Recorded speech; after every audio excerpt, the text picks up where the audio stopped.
How can one love Christmas without loving Christ?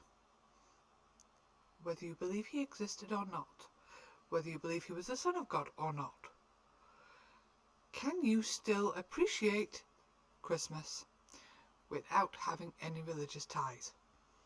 Yes. And Tim Minchin says it all.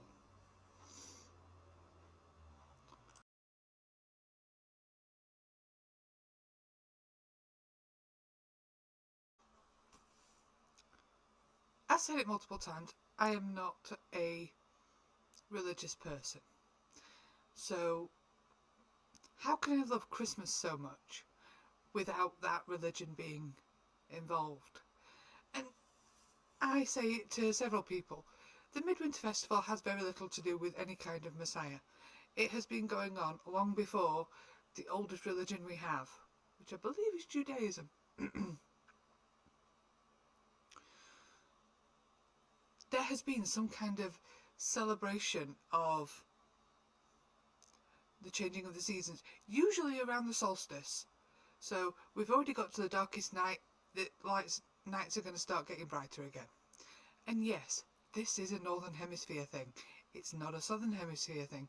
They probably did the same thing at what we call Midsummer. We also celebrate Midsummer. So I can still love Christmas, and if there's any song that has ever really hit the nail on the head, it is White Wine in the Sun by Tim Minchin. And not only do I love the guy as a comedian because he is absolutely awesome and makes me howl, I also think he's a really talented musician with a serious talent for putting words together. And I'll be honest, White Wine in the Sun became a lot more poignant for me when I moved to Cyprus, or while I was in Cyprus, because obviously we do have quite nice Christmases, this year being the exception. Storm Elena in the Mediterranean has been making an absolute mess of my usual drinking outside on Christmas Day. Instead we got hail yesterday. Huge! Broad bean sized. Noisy! But yes, so White Wine in the Sun is very poignant for me because obviously we live in somewhere that's usually quite warm, even during Christmas. But my son is technically still a British citizen. So wherever he ends up, we will probably still be here. And I think it's rather beautiful. This version is the original. The first one I ever heard. I know it has been subsequently updated since he had additional children. But this one just, it's one of those that really touches your heart and makes you think about family. Ignoring all of the religious aspects of Christmas and just talking about how it feels to be with the people that you love.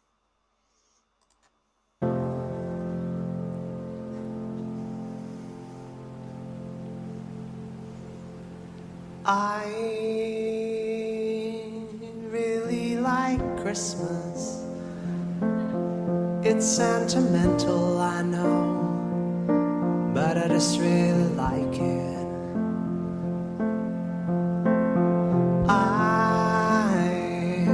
I'm hardly religious. I'd rather break bread with Dawkins than Desmond Tutu, to be honest.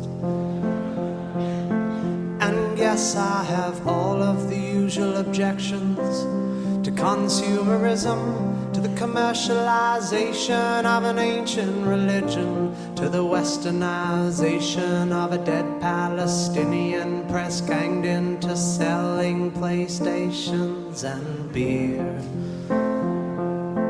But I still really like it. So yeah. Yes, I have a problem with the commercialisation of Christmas because It is about selling things. Unfortunately, I am a really big culprit for that because I like giving. I enjoy putting presents together for people and thinking about what they might really like and what they might appreciate. And my husband is perfect at it. He's absolutely awesome. He will take random comments throughout the year from my birthday onwards, because I'm a July baby. So the first half of the year he takes everything from Christmas to July and thinks of birthday presents. The rest of the year,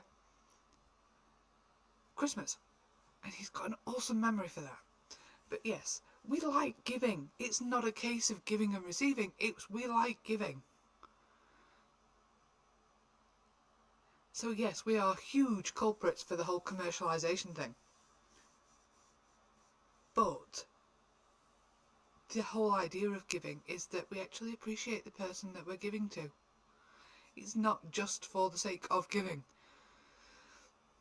Just for the sake of buying and buying crap. We actually want to appreciate the person that we're giving to at a special time of year. And I'm just justifying myself here, aren't I? It's not good.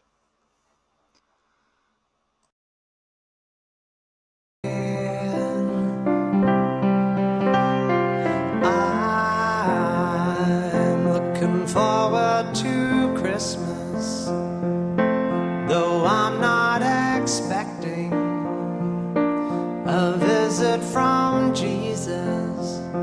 I'll be seeing my dad, my brother and sisters, my gran and my mum. They'll be drinking white wine in the sun.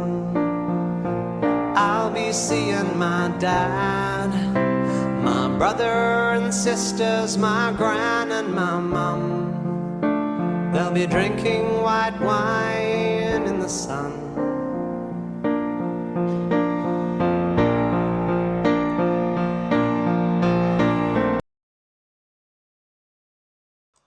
There is white wine in the sun. If you didn't already know it, if you've been living under a rock, Tim Minchin's an Aussie. Southern Hemisphere. It is the middle of summer.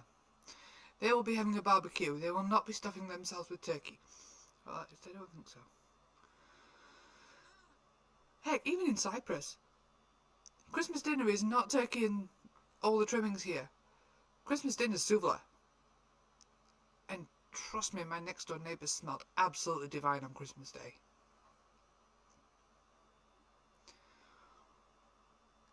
So yeah, white wine in the sun, and it's beautiful. I remember my first Christmas in Cyprus.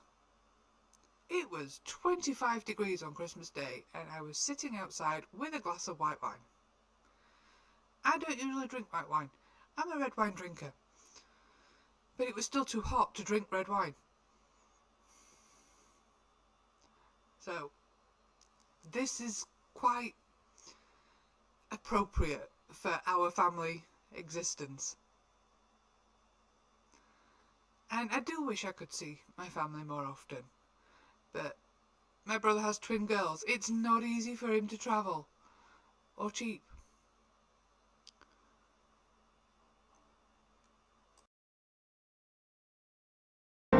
I don't go in for ancient wisdom. I don't believe just 'cause ideas are tenacious, it means that they're worthy. I get freaked out by churches. Some of the hymns that they sing have nice chords, but the lyrics are dodgy. I don't get freaked out by churches. For one simple reason. I get really excited by architecture. If you've seen Notre Dame recently, you'll understand what I mean. But some of the hymns have got nice chords, but the lyrics are dodgy. That is true. I don't mind listening if I'm not actually listening to the words. They might sound pretty, but some of the lyrics are... another reason why I don't do religion. But it's still there. You can still appreciate the carols and the feeling behind them, as long as you don't pay too close attention. And yes, I have all of the usual objections to the miseducation of children who in tax-exempt institutions are taught to externalize blame and to feel ashamed and to judge things as plain right or wrong. But I quite like the songs.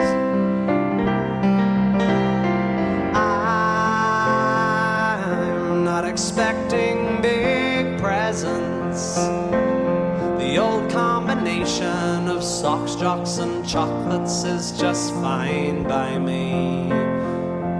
'Cause I'll be seeing my dad. What is it with men and Christmas presents? Yes, I bought my husband socks, Ferrero Rocher, and pants. Marks and Spencer's, very important. But I bought them all for my husband for Christmas. Not because I don't have anything else to think of or anything like that. I know he wants them. And I didn't get them for his birthday.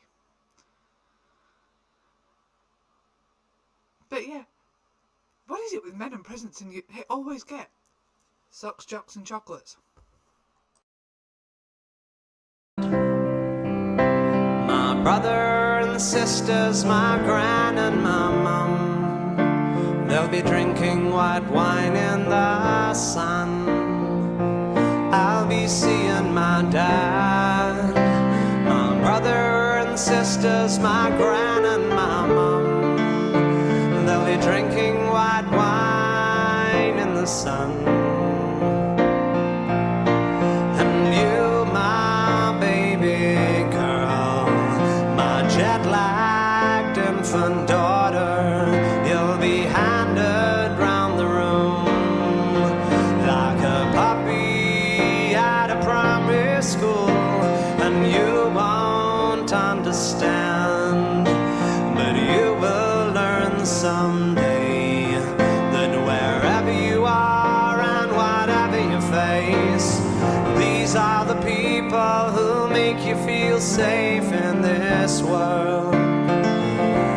My sweet blue-eyed girl. And if my baby girl, when you're 21 or 31 and Christmas comes around and you find yourself 9,000 miles from home, you'll know whatever comes. Your brothers and sisters and me and your mum will be waiting for you in the sun whenever you come. Your brothers and sisters, your aunts and your uncles, your grandparents, cousins, and me and your mum will be waiting for you in the sun, drinking white wine in the sun. Darling, when Christmas comes, we'll be waiting for you in the sun, drinking white wine in the sun, waiting for you in the sun, waiting for you,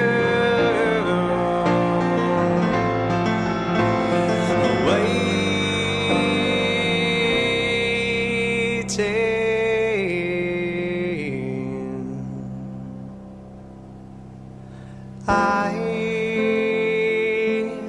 really like Christmas. It's sentimental, I know.